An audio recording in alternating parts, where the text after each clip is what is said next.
in many ways, I think we can use sports collectively. Excuse me, I'm getting choked up just thinking about it, as a measurement for lengths of time, of seasons of life. I think all the time about Kevin Harlan's incredible play-by-play call of 50 years a lifetime. And that's a truly unbelievable thing, which is why this tweet from Colin Whitchurch really got me earlier today. Chicago got a Pope before it got a quarterback to throw for 4,000 yards in a season.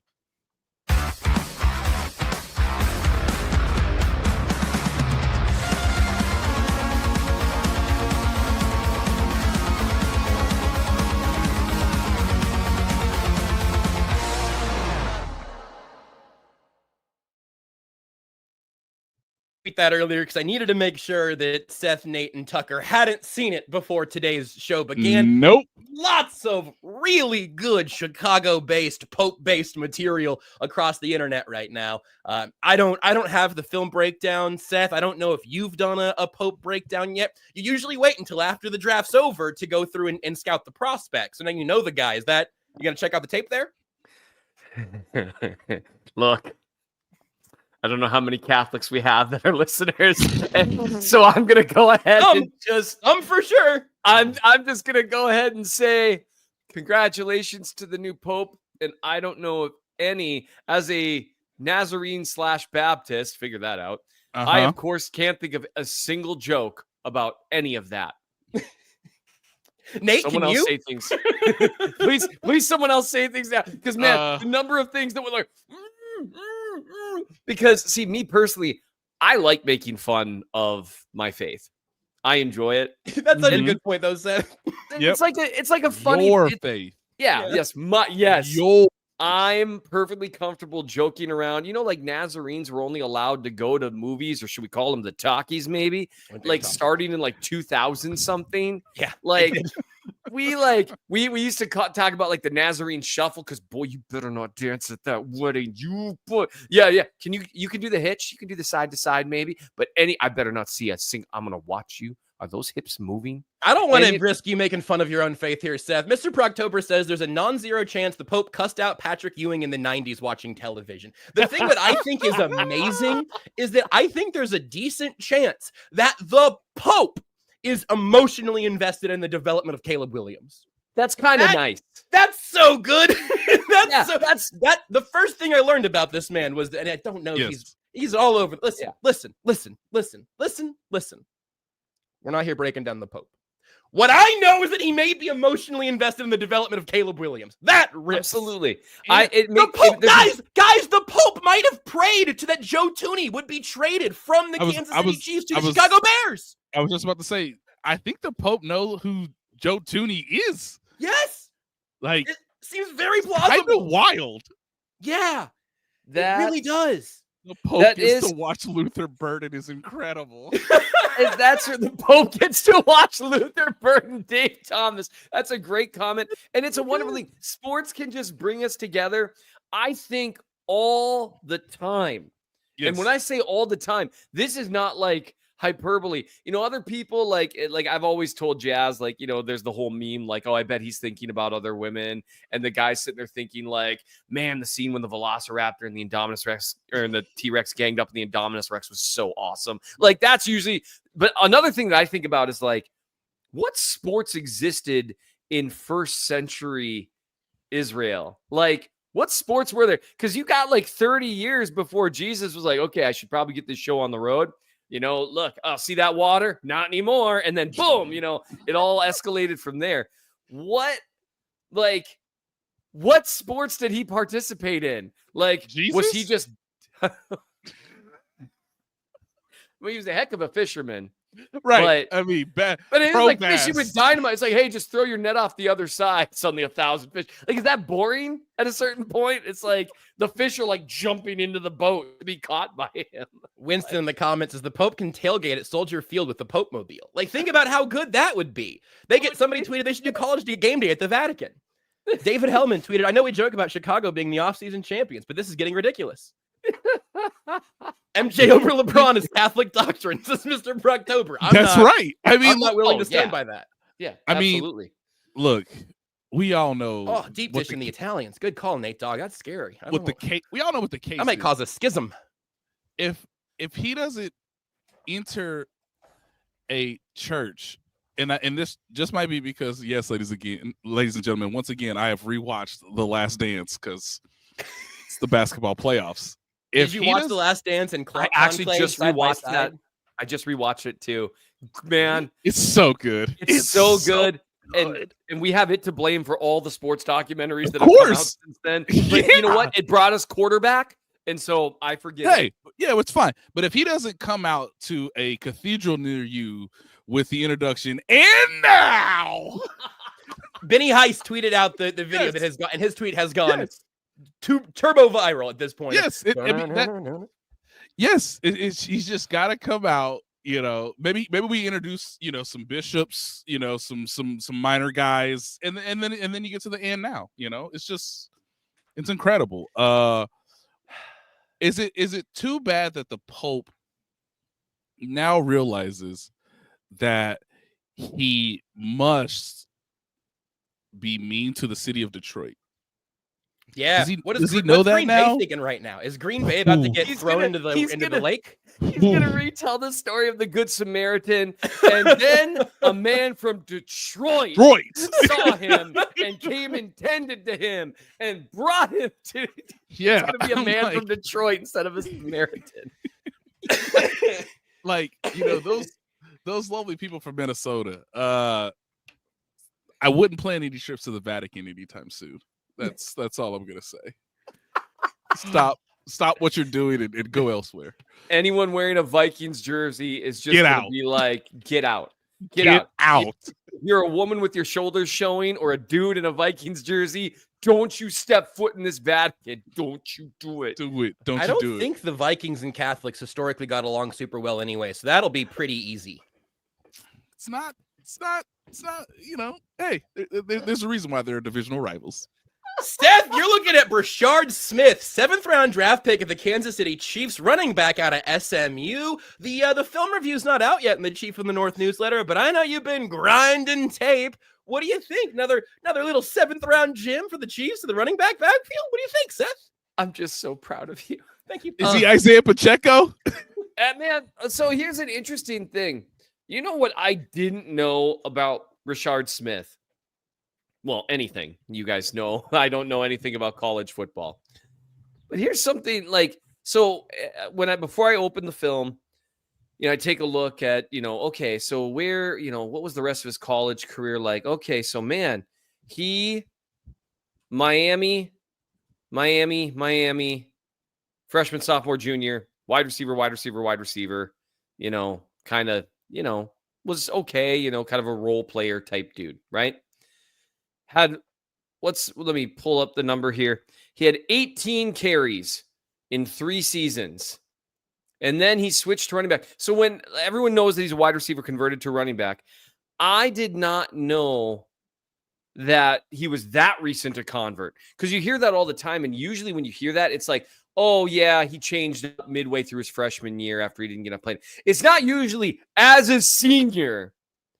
He went and switched schools and played purely running back on another team and got 235 rushing attempts. Like, oh, because people are like, oh, he's going to go be a scat back. They got him and they were like, this is our offensive weapon.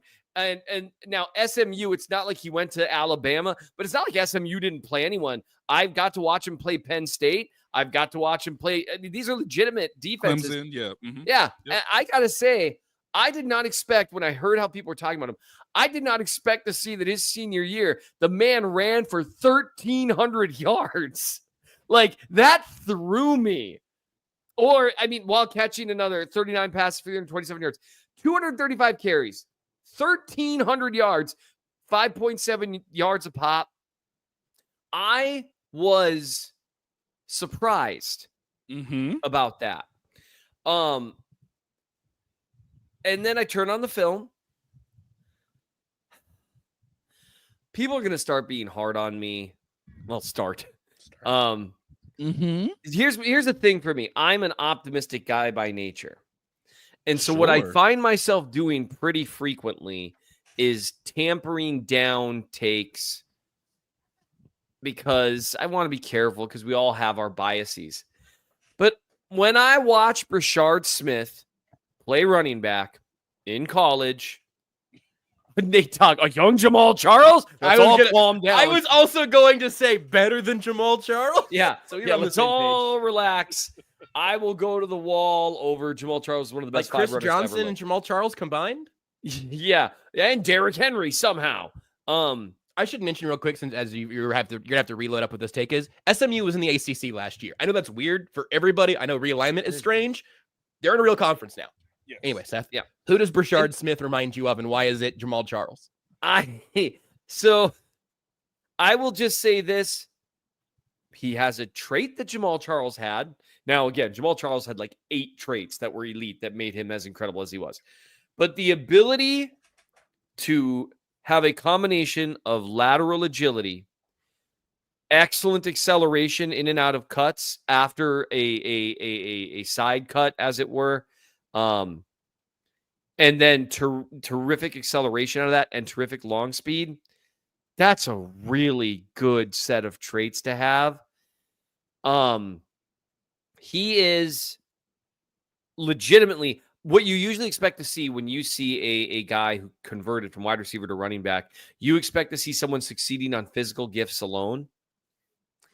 I mean, he varies his speed behind the line of scrimmage. He waits for the holes to open up. Now, does he develop the blocking on his own? No.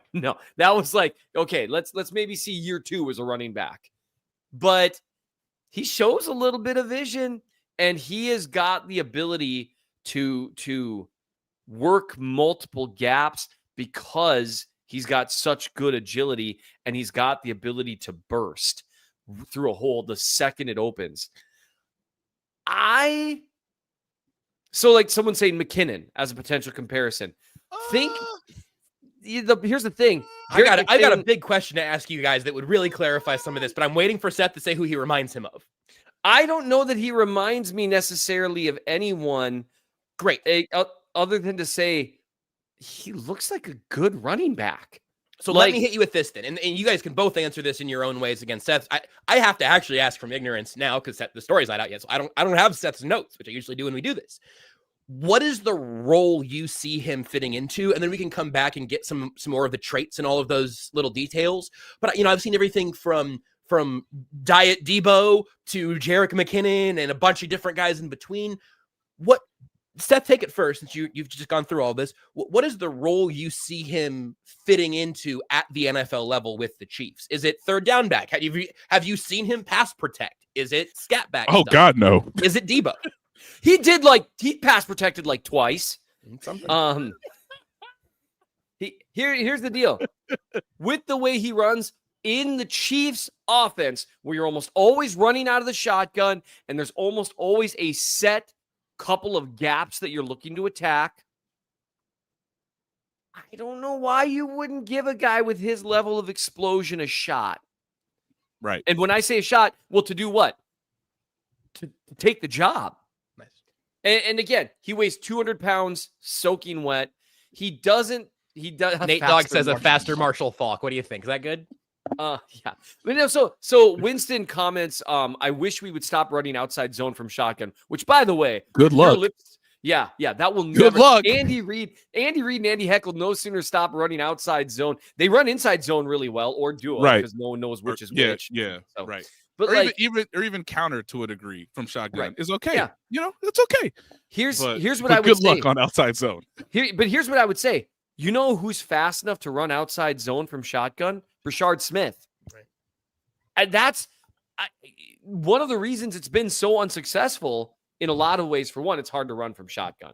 But for two, the fastest guy they've had is Isaiah Pacheco, and his vision isn't incredible. And so outside zone requires a combination of those two things. And Kareem Hunt's not fast enough to do it. P. Ryan might have been, but that just wasn't his forte. I think Brashard Smith can run outside zone from shotgun. And so here, this is where watching him, I understand why people might have some concerns. He only weighs 200 pounds. He's not a particularly big back. But I think in terms of how the Chiefs play, I think personally he's got the traits to see a fair amount of touches. We want to talk about getting the offense more explosive. Exactly. They couldn't remember last year that chart that kept making the rounds where you had like on one axis was the explosive plays and one axis was efficiency, and the Correct. Chiefs were like near the top of the league in efficiency. That kept up all year. They were one of the most efficient teams in the league last year. They just never had explosive plays. You add like 3 explosive plays a game, they had the best offense in the NFL. I mean, that's a big deal, right? That's like, other than that, how was the play, Mrs. Lincoln type stuff. But he's a guy who could add that.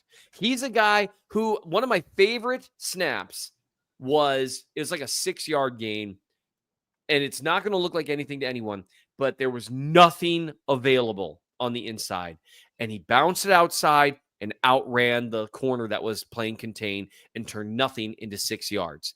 You know who turned nothing into 6 yards last year for the Chiefs? Absolutely no one. No one. Not once. You know who turned 6 yards into 20 yards last year for the Chiefs? No one. Absolutely no one. In the running back room. Okay. Because I have one exception. Do you guys want to hear the names of some players real quick to put that in your... One of these guys are going to stand out, Nate. Go ahead. Hold on.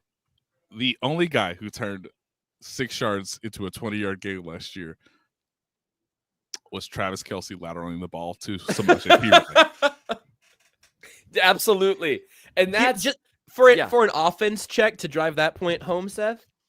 I have the Chiefs' top 12 yards from scrimmage leaders last year. Okay, yards from scrimmage, passing yards not included. Here you are, top 12, and I want you to stop me when you hear a player who is a faster than average player at his position. Okay, Kareem Hunt, Travis Kelce, Xavier Worthy. Yes. We got one.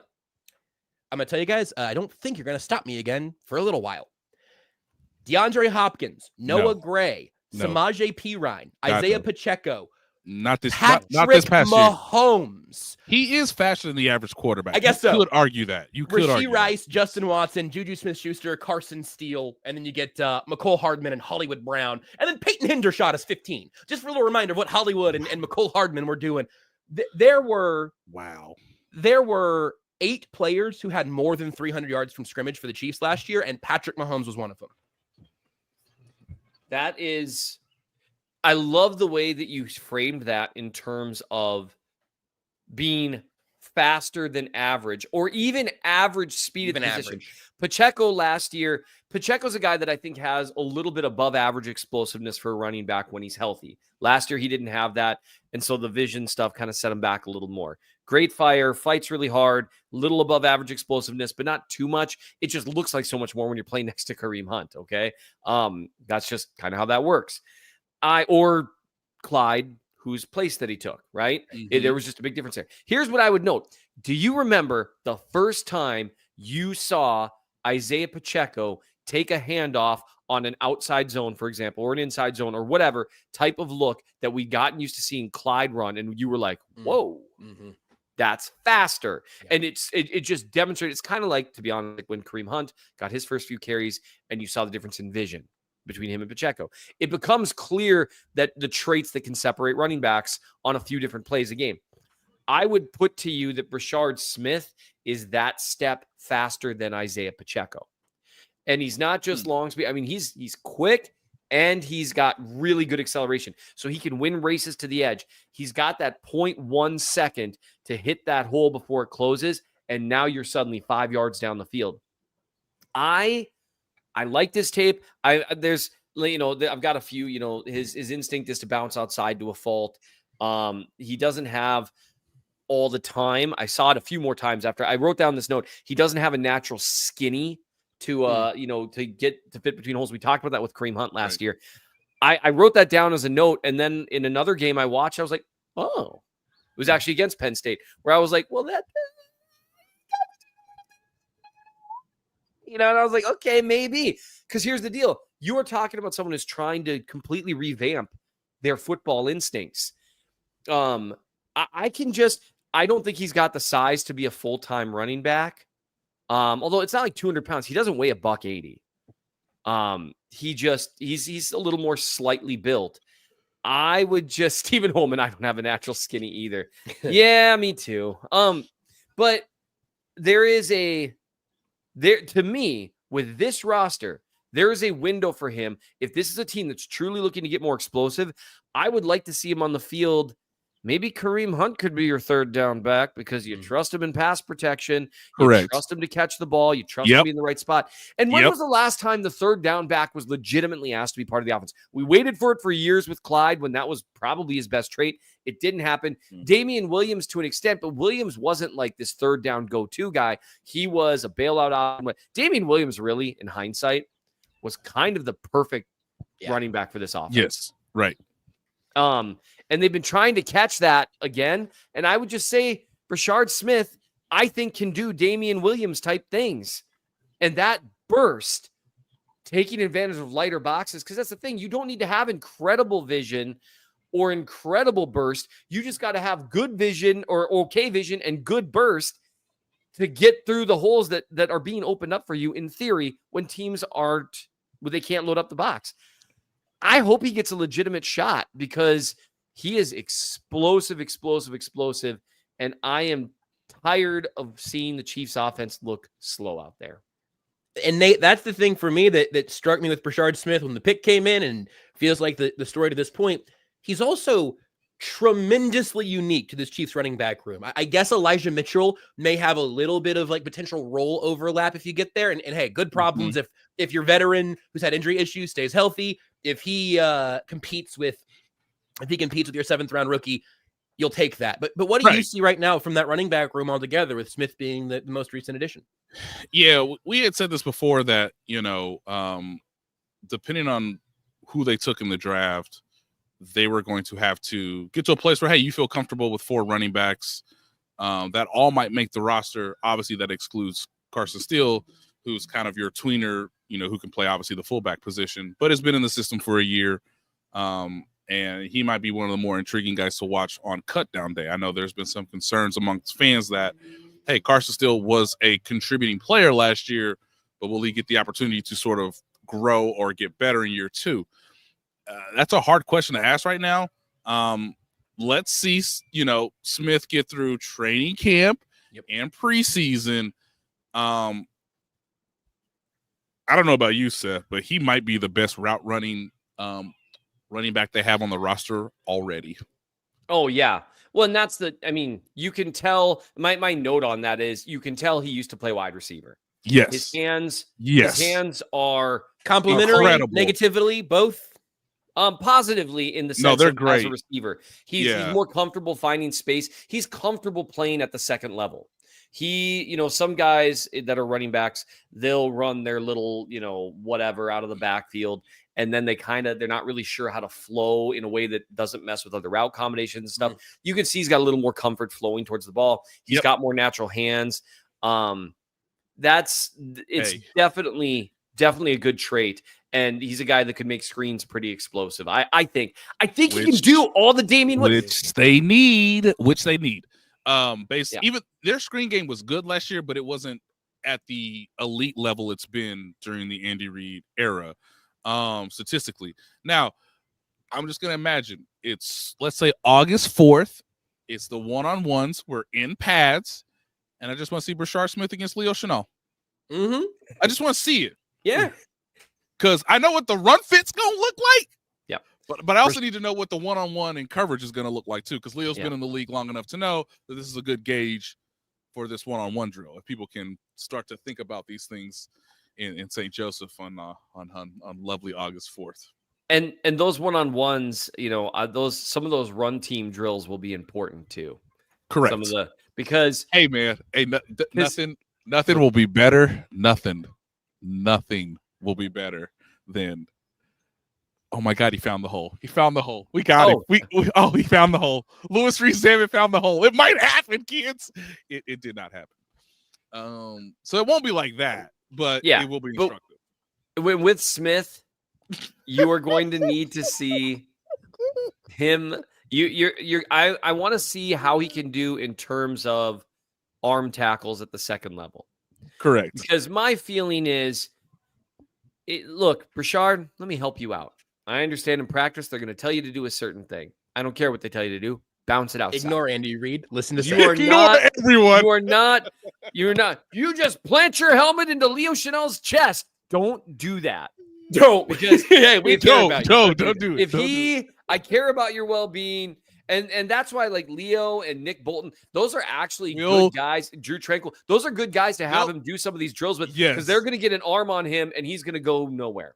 Because that's the downside with him. You need to, as a running back in the NFL. Or when he's running a route, Nick Bolton will be covering him and go nowhere. And that's just, and this is what I'm trying to figure out. Okay, you know what? We've got 4 wide receivers maybe worth a crap this year. Let's go empty. And let's start running some angle routes, baby. Run them out of the backfield, too. Yes. Let's spread teams out again. Let's throw the ball all over the yard. If they could find a version, and I know the game's changed a little bit.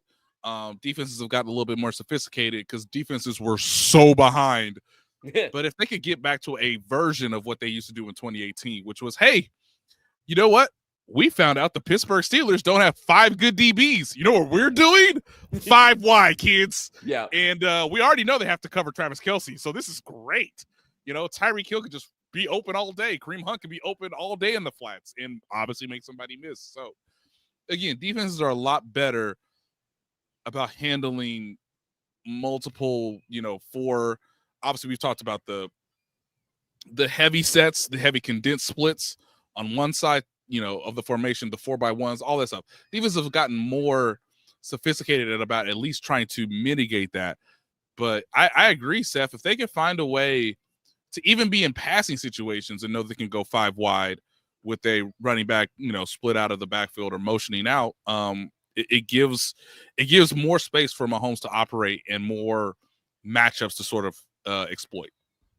I also, my little running back take here, as I'm seeing the chat absolutely take its teeth out for Elijah Mitchell. Hey, everybody, you know what would be really, really cool for the Chiefs to have this year? Multiple healthy, good running backs. I think that would be nice. So I am not at all in that headspace some of you are in, like, right. Oh, they shouldn't have signed Elijah Mitchell. Look, man, I think Elijah Mitchell, not a joke, I believe is holding a larger current salary cap hit than Najee Johnson and Jack Cochran. So I'm not worried about when they sign him to that money.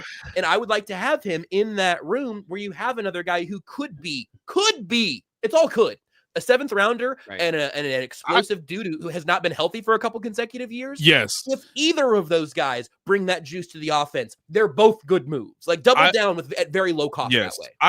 I love that too, Josh, because we have to remember last year, because he came off of his shoulder injury, the Chiefs did not push Pacheco a ton in training camp. Good right? point. You're right. We haven't talked about that at all. Samaje Perine wasn't on the roster, obviously. Kareem Hunt wasn't on the roster. They needed to find out plenty about Carson Steele, and that's why he became the camp darling, was because he had more opportunities than what you would normally get at a normal training camp. Yes. They need to sort of manage both Pacheco and Mitchell in the same way so they can see plenty of Smith as a rookie against the 1s, against the 2s, to where you want to manage everybody to be at their obviously best on week 1. Yes, I love the fact, Justin, if they have a healthy Elijah Mitchell and a healthy Isaiah Pacheco in week 1, it is already better than at any point the running back room was last season. Drastically. The only thing that could improve it from there would be bringing back Louis Rees-Zammit. I'll keep my fingers crossed. In the meantime, we'll take a timeout. Looking for tickets for your next event? Tickets for Less is your #1 source. Save big on every purchase when you use promo code KCSN at ticketsforless.com. Success in real estate takes more than vision. It takes the right financial partner. When someone takes something rundown and turns it into something great, that's called a comeback story. Like Bryan Group. They take distressed properties here in KC, completely rework them, and then turn them into valuable real estate. But that kind of work needs the right bank behind it. Enter Emprise Bank. They're not about cookie-cutter loans. They saw Bryan Group's vision, backed them, and now they're making big moves in Kansas City real estate. Talk about your partner in possible. Emprise doesn't do one-size-fits-all financing. They invest in potential and back growth. Visit emprisebank.com/KC to learn more. Emprise Bank, member FDIC, Equal housing lender.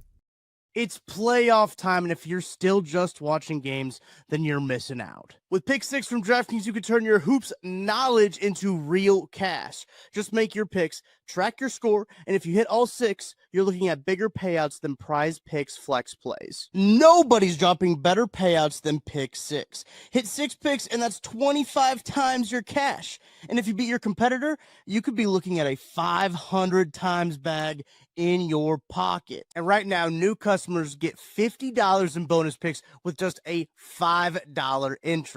The playoffs are on, so why not take a shot at making a little money while you're watching? Download the DraftKings Pick 6 app right now and use code KCSN. That's code KCSN to play $5 and get $50 in bonus picks. Better payouts, bigger wins, only on Pick 6 from DraftKings. The crown is yours. Gambling problem? Call 1-800-GAMBLER. Help is available for problem gambling. Call 888-789-7777 or visit ccpg.org in Connecticut. Must be 18 plus. Age and eligibility restrictions vary by jurisdiction. Pick 6 not available everywhere, including New York and Ontario. Void where prohibited. 1 per new customer. Bonus awarded as non-withdrawable Pick 6 bonus picks that expire in 14 days. Limited time offer. Terms at pick6.draftkings.com/promos. Tucker's really getting his light out from under that bushel in the reeds. Another suggestion. Check out the video when you can. Did he just turn his back to us like he had shot a 3 from half court and knew it was going in? Wow. That is my second favorite shot of that one. Second only to the disclaimer prairie dog behind the couch back there that pops up. Whoop, little meerkat maybe. Absolutely delightful. Nate has his back to us right now, and Nate, I was just saying in the chat, we do one thing. Well, I've changed my mind because you've got fatherly duties to go pick up here in a few, and you brought a little question to us as we were texting about this earlier on. We're gonna get to the minicamp mini stories because they're already barely newsworthy, and so if I don't get them out today, I did this work for absolutely no reason, and by work I mean meh. But Nate, you had asked us if there were any veterans out there we'd like to see land with the Chiefs before training camp arrives. Yes. And that made me wonder why you asked about that. Well, I just know that the offseason goes officially, ladies and gentlemen, from whenever your season concludes to the opening full team practice at training camp in St. Joseph. Now, we all know a couple years ago, the Chiefs added Carlos Dunlap right around when training camp got serious. Obviously, we know a team that's trying to contend for another Super Bowl might feel the itch to scratch and get a new player on the team. I don't think the roster is completely done between now and training camp. I'll just put that out there. Cap space wise, you could have a nice chunk of change that Tucker might point to his wallet if you get a nice, 4 to 5 year deal done with Trey Smith. Yep. So, or Najee Johnson, or Leo Chanel, or honestly, they should call Trip McDuffie every day. They should annoy his agents constantly to get Trip McDuffie signed. Being that far away from the microphone was the correct. Was perfect. But it added to. Trey Smith is the obvious one, though. Nate. That's a deal we're still actually expecting to get done before camp, right? Right, and I think for both parties, you would like Trey Smith to be done before mandatory minicamp, so that would be middle of June. They could cut a deal anytime between I don't know if it would be this week, but they can cut a deal anytime between next week and mandatory minicamp. Is my understanding. So with that deal being stretched out in terms of the money, hey, you have more salary cap money to use to add maybe another 1 or 2 veterans.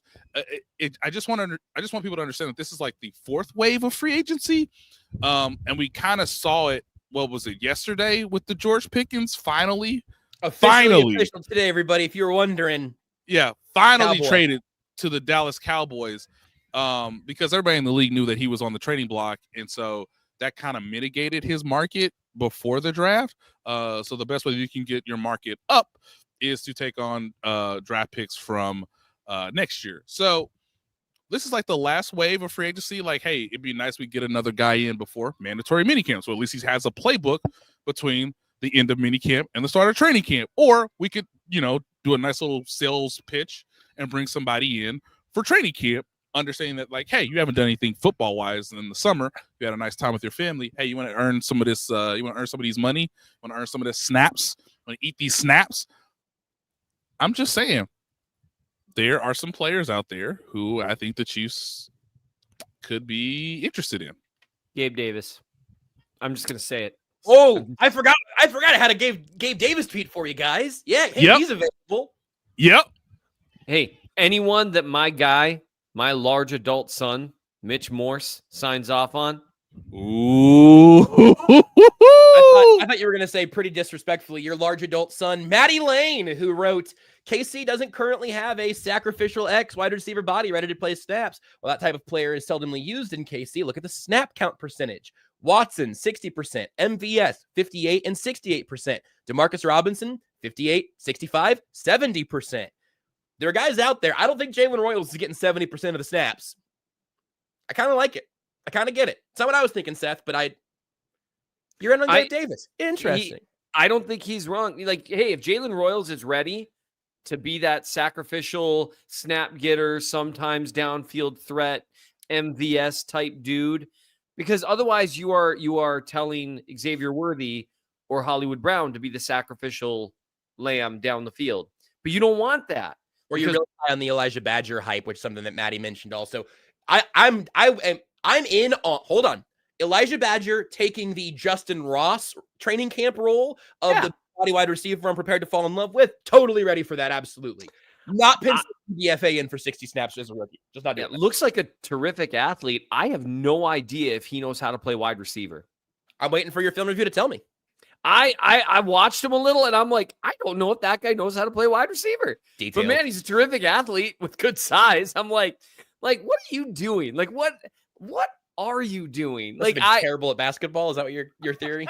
That's maybe my theory, but it's a fantastic last name, as Rachel in the comments points out. Yes. Badger's a terrific last name. Here's my Gabe Davis take. Yes. He got overpaid last year. Everyone knew that, but he is an MVS style player. An MVS style player has helped the Chiefs offense. Let's not forget that on paper, this Chiefs wide receiver group is significantly better than the one that was part of the best offense in the league in 2022. Now, to be fair, that was a step ago for Travis Kelce. So that matters, right? Because he was still far and away better than everyone else in the league at that point. That matters. And if they fix the left tackle position, I think you could see something a lot more like 2022 than what we've seen since then, but that's neither here nor there. But so we go to, who would you add? There's a bunch of different nose tackles that I would maybe name. That's my position at this point. I trust Big Mike, but if he gets hurt, now, to be fair, a lot of those guys that are available right now, they're going to be available in 3 months too. And nose tackle is one of those. It's like, correct. It's like, oh, you haven't practiced with the defense. It's like, coach, you just want me to line up opposite the center and eat a double team, right? Okay, I think I know how to do that. I think he and Joe Cullen could hammer that out in an afternoon. Yeah. Hey, let's call Mitch Morris and just say, look, I know you said you out the game. Are you really out the game? Look, man, I'm just saying, it's August. Guys are having fun. What are we trying to get Mitch Morse to unretire to play nose tackle? Is that the move? To mitigate some of the risks you have about Kingsley Suamataia playing guard, with the understanding. What would it cost to get Joe Tooney? That Mike Caliendo, not much. You'd be surprised. You could trade down from 85 to 95 and pick up Joe Tooney. Yeah, you could actually pick up all pro guards for a pack of gum. No, Nate, when's that Trey Smith mega deal coming? Again, anytime between next week and mandatory minicamp, which I don't have those dates. Sorry, Nate. Seared into my brain. But yeah, let's do it. Now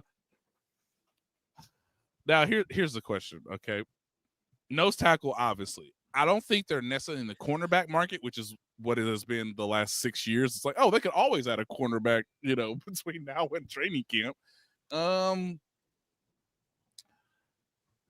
It appears Justin Simmons doesn't ever want to play for the Chiefs, so you should scratch his name off the list. Okay. Okay. Yeah, he's still. I We mean, got his better younger brother Josh, so I'm not worried about it. No, So no relation. Weird. You guys talk for just a few minutes. I'm going to list some names. Again, they're names. Mhm. But hey, they're out there. They're available. I mean, come holler at them. Okay. Well, while you grab those names, mine would be Davis. I understand people are excited about Royals.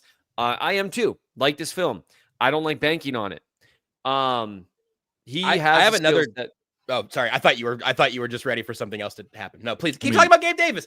Yeah. Go ahead. Go. I'm right there with Maddie Lane saying, you know what? I appreciate the fact that, and you know what? This is such a Mitch Morse thing to do, by the way, to quote tweet that he got released saying this was a good dude. And by the way, he played hurt all year last year. All year. Didn't complain once. And like, that is the most Mitch Morse thing possible. Someone, Nate, I can't remember if it was you or if it was someone else who covers the Chiefs, called Mitch one of the most relational players that they've ever been around. Oh, I agree. I agree completely. I don't know if it was me necessarily, because I only got Mitch for like a year or two before he went to Buffalo. I don't think that was me, but whoever said that is 100% accurate. Super just relational guy. And DMAC in the comments makes a good point. He got cut with the injury designation for a failed physical. Sometimes this is something teams do in order to avoid certain penalties, but it's at least worth considering. Dude, are you still hurt? But that X receiver spot, that sacrificial lamb type thing, I would like to see them now if they want to run Jalen Royals out there. You can't convince me Jalen Royals can't run the routes Justin Watson was running last year. You can't convince me he doesn't know how to run a post. Sure, but can he adjust to the quarterback, Seth? Like Justin Watson always did. Always did once a game. 5% of hanging the time, over the sideline. That man morphed into the most. I am going to miss Justin Watson. I'm glad he got himself a nice little paycheck. That's awesome. Just purely by being the guy that once a game, no one. You could have put prime Revis, prime champ. That one play a game. No one was stopping Justin Watson. Third Watson, baby. Thank you, D-Mac. So that's my take. Josh, I'd love to hear someone that you'd like to see added. Because, I like hearing what you have to say. Honestly, because you feel bad. I haven't talked in a while. Nate's got to go pretty soon. I think defensive tackle is the obvious thing. And the only name, this is the problem within this, and I would need to go 30 minutes into figuring all this out. I was like, oh, Raekwon Davis is still available, and he is 6'7", 325, but I don't think he's your one tech necessarily. I envision him doing a little more of the penetration 3-tech kind of stuff. So I don't know if Chris Jones and Raekwon Davis and Jerry Tillery and Omar Norman Lott and Mike Pennell get you there. I don't know. There's a lot of beef in that room, but I don't know if that fits directly. And then the rest of the guys, like Seth said, there are a handful of 12-year vets who have been playing one tech for a decade that could come in and just help Mike Pennell and potentially Marlon Tuipulotu do that job. Correct. And look, I think Marlon has a real chance this year. I know we don't talk about him all the time, but I think he has a real chance to make the roster this year. We've talked about him way more than anyone else I've ever heard. All right, here are the names, kids. Hey, just look, I'm just saying names. Keenan Allen. Von Miller.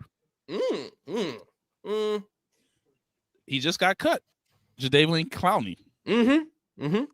There's no way Spags is going to finally sign Jadeveon Clowney. This is the time There's for sure. no way. Justin Houston it happens. Hey, Kendall Fuller, you got 200 snaps in you, baby? All I'm asking for is 200 snaps. Hell, we might not even run you out there until Halloween, okay, Kendall? You might get Steven Nelson. We'll find out. Hey, we'll find out. Rasul Douglas. I have not liked Rasul Douglas for the last 5 years, but he's available. Now look, we've gotten to the Nelson Aguilars. Okay. I prefer the Nelson Atkins.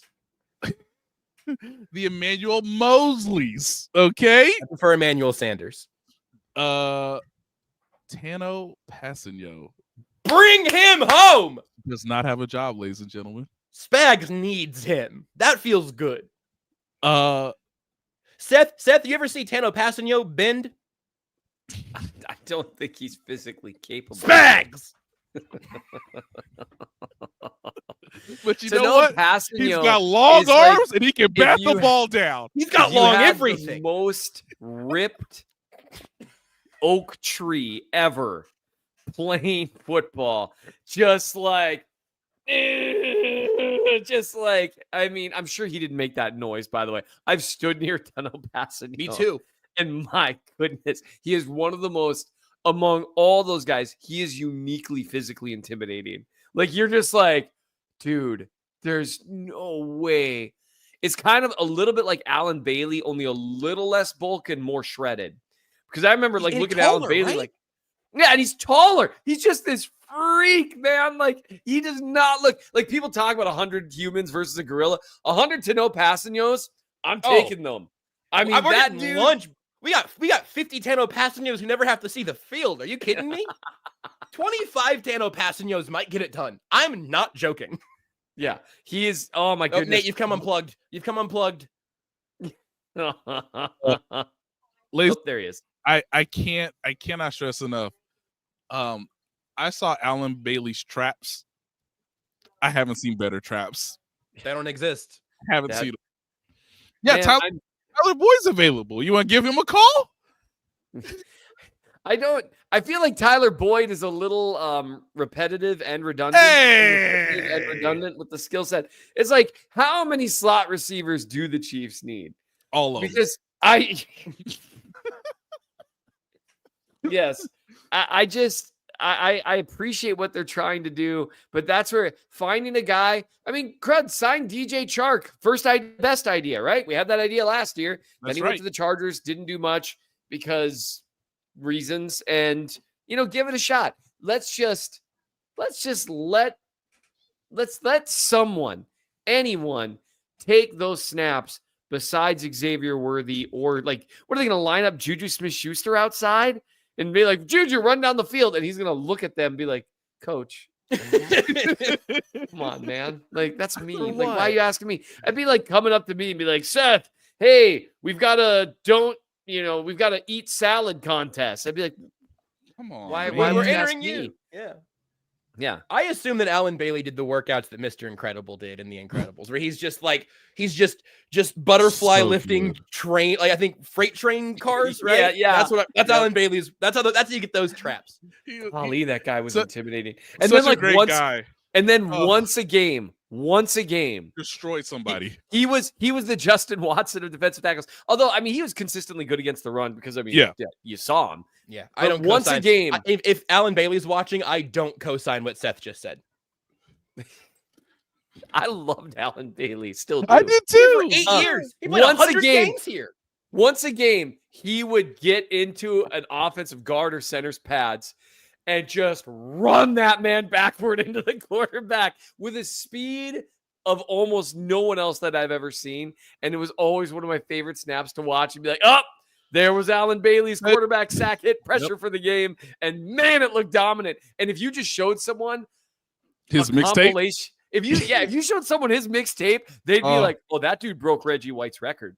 Like that guy has 400 sacks." Like it's so much fun to watch. That's one reason why the pros are so much fun to watch, because just they're all so good. Think of how good interior offensive linemen have to be that Alan Bailey didn't have 20 sacks a year. Like Right. they're so good, guys.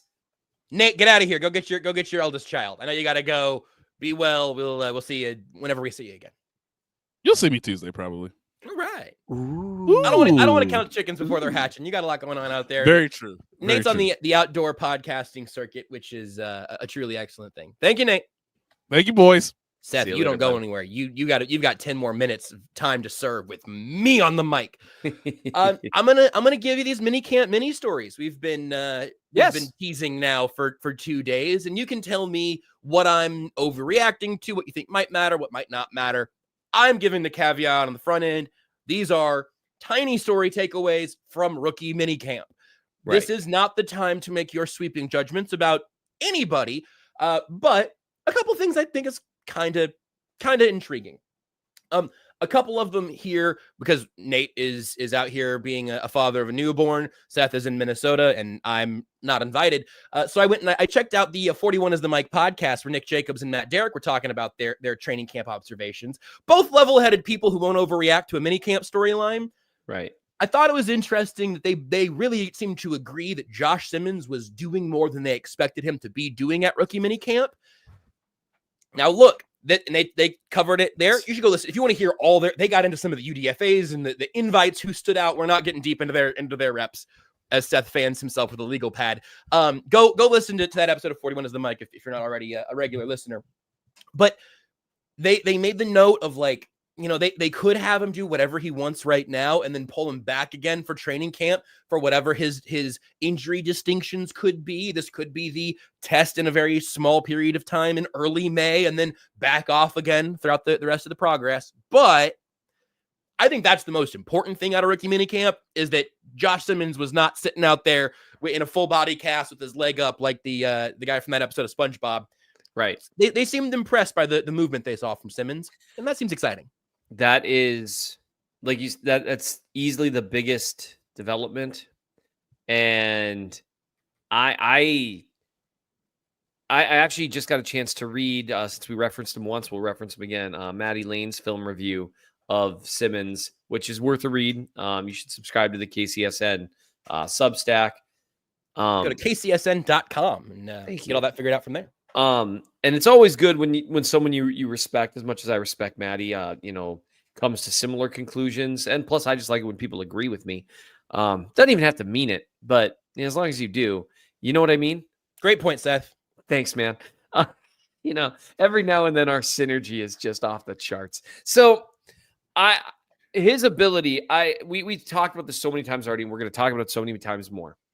If Josh Simmons is healthy, I don't know how Taylor and Moore keep him off the field. I don't know how you do it unless his college tape was a facade. He was just so good. And that alone is like, you're talking exponentially best case scenarios.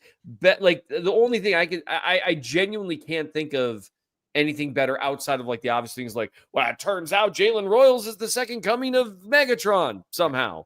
Except like 6 inches shorter. But I am going to fill that sentence in with Antonio Brown, and that is not the right best case scenario to pick.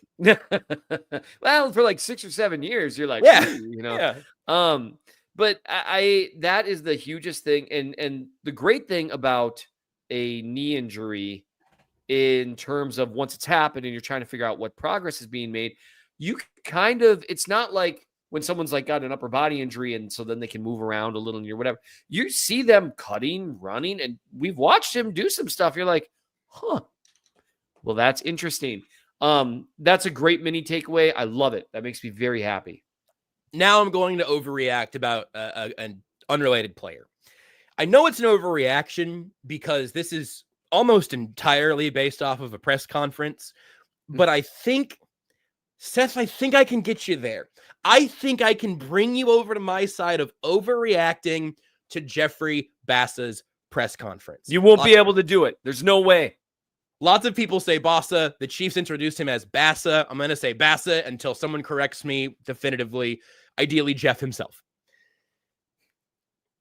At the podium, he sounded a little bit like an overlap of Justin Reed and Nick Bolton in the way that he speaks, in the way that he talks about the game of football, in the way that he talks about wanting to understand the offensive side of the ball as a guy who played safety who is now playing linebacker.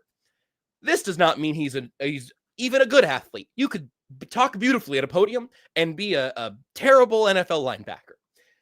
But I want to look back on Willie Gay's time in Kansas City just a little bit. Here's what I'm buying right now off of one press conference from Jeffrey Bassa. Willie Gay did not play as much football in Kansas City as his profile would have suggested because Spags didn't put him out there as often as you would have expected. The details of all of that gets muddy, and we're not in the rooms. If it's football IQ, communication, real-time processing, whatever it was, that was the problem, right? Like Willie Gay, there was some amount of not entire trust between Spags and Gay, like there was with certainly Spags and Bolton or Spags and Hitchens. different types of players, different physical tools, but you can see some of the common threads. Right. Bassa seems like a cerebral football player in a way that I think is going to make him a guy that Spags wants out there. Mhm. And that distinction feels pretty big at this point. Spags was already talking to him in minicamp, and this is something he talked about at the podium. Spags was talking to him about what they were calling in practice, why they were calling that in practice. Bassa was doing a lot of the communicating at Oregon. He has seen the game from the safety position before he moves up to linebacker, where he's in that role now. He's the type of player, physically, that makes so much sense for this defense. He's the type of coverage first athlete that Drew Tranquill, as we mentioned post-draft. Drew Tranquill was an outlier in terms of the type of football player in that role. The Chiefs had typically leaned with bigger safeties, box safety type of guys, rather than your coverage linebackers who were out there a lot. But Drew Tranquill was out there a lot. You could also put that green dot on the back of his helmet and let him handle that part of the game. Right. I don't think Jeffrey Bass is going to get a green dot on this helmet in 2025. Oh, actually, I do in the preseason.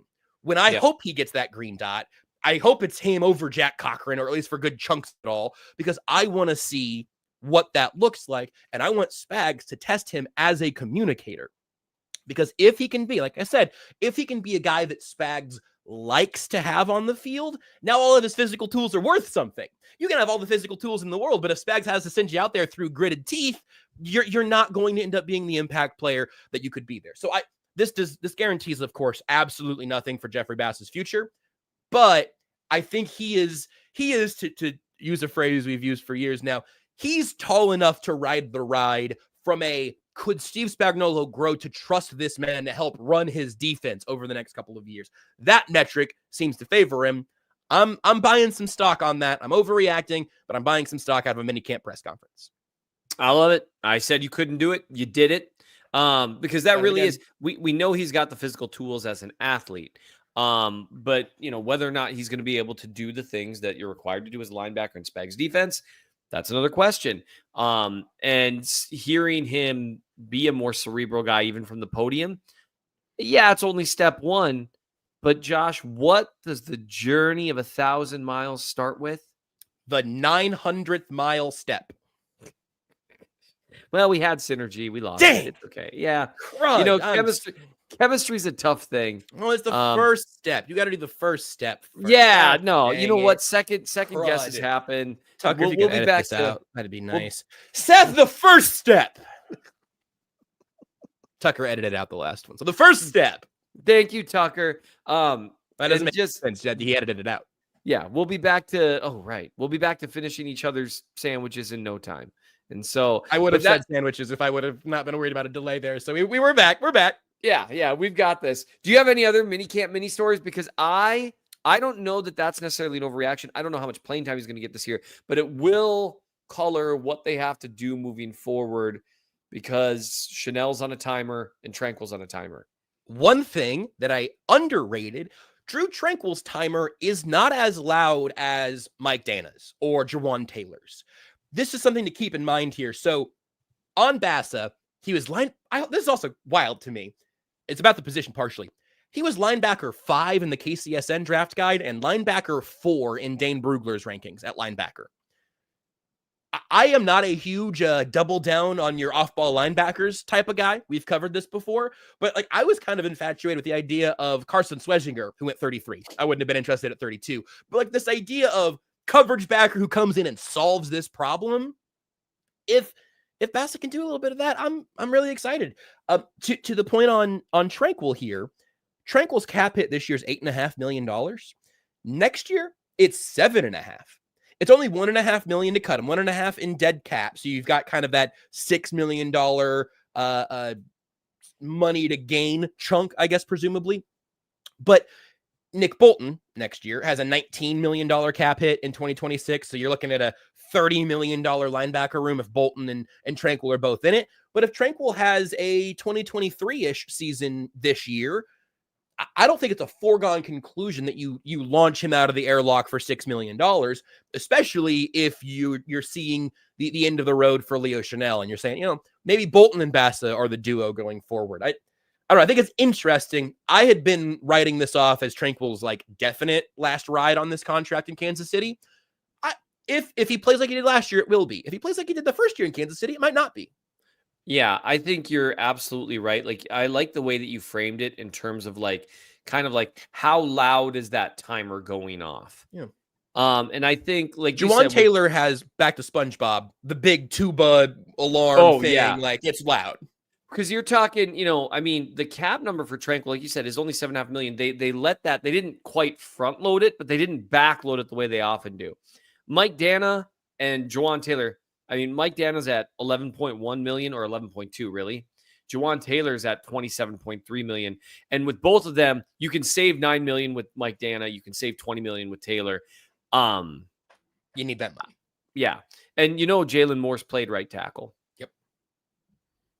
It's all there. It's all in front of us. It's all coming together, which, man, that's going to be really funny for all the angst that I was just like, oh, why are you trading away Joe Tooney? He's an all-pro. And it would be the most Veach thing ever to be like, wow, the 2025-2026 Kansas City Chiefs are suddenly dominant again on the offensive line. I'm going to be deeply annoyed in the best possible way. That'll be like the way I like get annoyed, like when I'm on my phone and Jazz slaps the phone out of my hands because she loves to do it. She thinks it's the funniest thing. That happen and a it's lot? like, say again? Does that happen a lot? It happens enough. Okay. Apparently Well, not, because you keep doing it. Well, it's annoying, but in a good way, because Jazz and I have this, I don't know how we got here. Well, yeah, I do. Jazz and I have the type of relationship to where, like, she's really, really mean to me, but it's mostly flirting. Yeah. So it Tucker, annoys let's put me. a poll in the chat here right now. Intervention, yes or no? What do we think? Delusion, yes or no? Look, the things, again, eventually your captor becomes your hero, and she's the only one who can. Seth, is she off screen holding note cards right now? Are you reading off camera?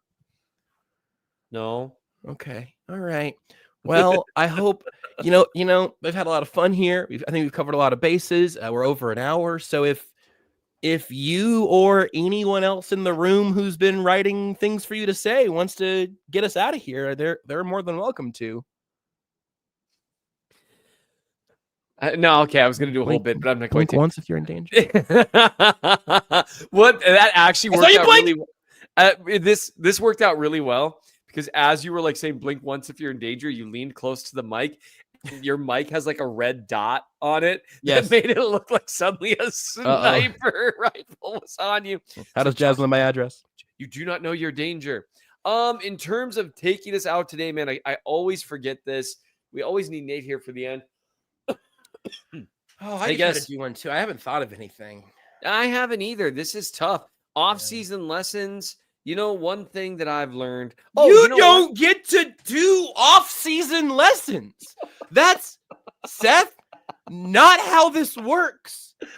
I was drugged through the mud for months last year, taunted by off-season lessons, and you tried to do this last year too. Don't go up off-season lessons. Those are lessons. You know what? Who's gonna stop me? The first thing that I learned this Thank God. off season, Thank you, Tucker. is hey, why is the Tucker logo D. of the Franklin.